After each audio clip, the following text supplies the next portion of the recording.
প্ৰবন্ধকাৰক বুজায়। বিষ্ণুপ্ৰসাদ ৰাভা বুলিলে এজন কবিক বুজায়। বিষ্ণুপ্ৰসাদ ৰাভা বুলিলে এজন CPMৰ নেতাক বুজায়। বিষ্ণুপ্ৰসাদ ৰাভা বুলিলে এজন বিধায়কক। বিষ্ণুপ্ৰসাদ ৰাভা অসমৰ এজন মহান ব্যক্তি আছিল।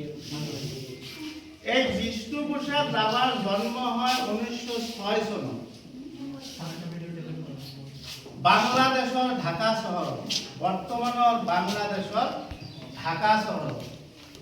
সেই সময়ত 1906 চনত বাংলাদেশ ভাৰতৰ সংলগ্ন আছিল। পূৰ্ব বংগ বুলি কোৱা হৈছিল। এই বাংলাদেশতে বিষ্ণুপ্ৰসাদ ৰাভাৰ জন্ম হৈছিল 1906 চনত। বিষ্ণুপ্ৰসাদ ৰাভাই তেজপুৰৰ উচ্চ মাধ্যমিক বিদ্যালয়ৰ পৰা HSLC পৰীক্ষা পাছ কৰিছিল, তাৰমানে মেট্ৰিক পৰীক্ষা পাছ কৰিছিল। মেট্ৰিক পৰীক্ষাত তেখেত জিলাৰ ভিতৰত প্ৰথম হৈছিল। সেই গতিকে তাক জিলাৰ শ্ৰেষ্ঠ বুলি তাক দিয়া হৈছিল, পুৰস্কাৰ দিয়া হৈছিল। বিষ্ণুপ্ৰসাদ ৰাভা ইয়াৰ পিছত কলিকতা কলেজত ভৰ্তি হয়। কলিকতা কলেজত ভৰ্তি হৈ থাকোঁতে তেওঁ CPMত অংশগ্ৰহণ কৰে আৰু ব্ৰিটিছৰ বিৰুদ্ধে সংগ্ৰামত নামে। ব্ৰিটিছৰ বিৰুদ্ধে সংগ্ৰাম কৰাৰ কাৰণে তেখেতে ভালদৰে কলেজীয়া শিক্ষা ল'ব পৰা নাছিল। কলিকতাৰ পৰা 12 ক্লাছ মানে হায়াৰ ছেকেণ্ডেৰী পাছ কৰাৰ পিছত তেওঁ কোচবিহাৰলৈ আহে। কোচবিহাৰৰ ভিক্টোৰিয়া কলেজত তেওঁ BSc পঢ়ে। তেওঁ BSc পঢ়াৰ সময়তো তেওঁ পুলিচে বিভিন্ন ধৰণৰ অত্যাচাৰ কৰাৰ কাৰণে তেওঁ পলাই থাকিবলগীয়া হৈছিল।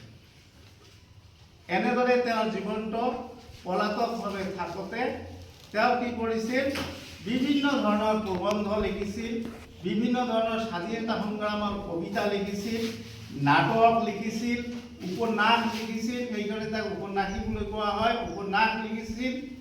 এনেকি তেওঁ অসমীয়া বোলছবি, অসমীয়া কথাছবি বা অসমীয়া চিনেমাৰ অভিনেতা হিচাপেও তেওঁ কি কৰিছিল, অভিনয় কৰিছিল। এনেকুৱা তেওঁৰ জীৱনটো আছিল।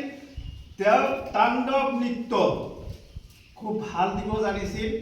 তেওঁৰ তাণ্ডৱ নৃত্য সেই সময়ত ডক্টৰ সৰ্বপল্লী ৰাধাকৃষ্ণন ডাঙৰীয়াই চাইছিল আৰু তেতিয়া তাক সৰ্বপল্লী ৰাধাকৃষ্ণনে তাক কলাগুৰু হিচাপে এই উপাধিটো দিছিল, যে কলাগুৰু উপাধি কোনে দিছিল, ৰাভা ডাঙৰীয়াক ডক্টৰ সৰ্বপল্লী ৰাধাকৃষ্ণ। তাৰপিছত তেওঁ 1937 চনত প্ৰিয়াবালাক কি কৰিছিল, বিয়া কৰাইছিল। দাম্পত্য জীৱন তাৰ আৰম্ভ হ'ল। 1955 চনত তেখেতে বৰপেটাত বিধানসভাৰ সমষ্টিত MLA হিচাপে থিয় দিছিল। দুৰ্ভাগ্যবশতঃ তেখেতে বৰপেটা সমষ্টিত পৰাজয় বৰণ কৰিবলগীয়া হৈছিল। তাৰপিছত তেজপুৰ বিধানসভা সমষ্টিত তেওঁ বিধায়ক হিচাপে থিয় হৈছিল, প্ৰাৰ্থিত্ব প্ৰদান কৰিছিল।